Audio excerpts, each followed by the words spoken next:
بیخوابی بیماری نیست، بیخوابی علائم بیماریه. یعنی چی؟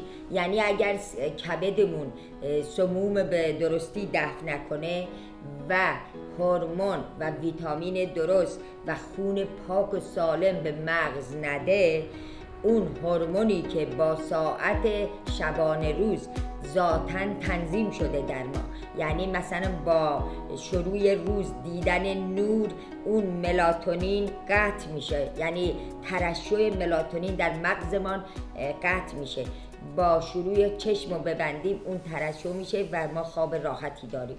خب با درود فراوان به شما عزیزان، امیدوارم که خوب باشید. طبق سوالایی که از من میکنن در رابطه با بیخوابی، خوابتون نمیبره، مواد غذایی سالم خوری بکنید. یعنی اگر ما ویتامین، املاح، سبزیجات، کمبود کلسیم، منیزیم، بروم و سلنیوم باعث کمخوابی میشه. خب ما میتونیم اول نقش داروگیاهی در اینه که با سنبولتیب و با استاقدوس با اینا علائم موقت رو برطرف میکنه.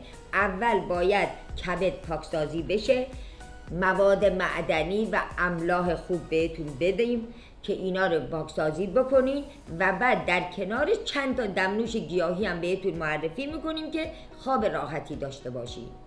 اگر قرصای آرام بخش و خواب آوری که بهتون میدن بعد از یه مدتی هم نمیخوابین، بیهوش میشین و بعد دچار بعداً در آینده حالت آلزایمر میگیرین، فراموشی میگیرین، شب تا صبح شاید متوجه نشین که شبتون چگونه گذشت، اما فرداش با بدن خسته، کوفته و ناراحتی. خب من براتون کبدتون ما با داروی گیاهی پاکسازی میکنیم، شما رو آماده یک خواب راحت و خوب میکنیم.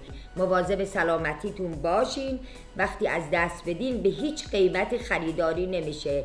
خواب راحت در کنار کبد سالم، ویتامین و آرام بخش های بدون ضرر گیاهی.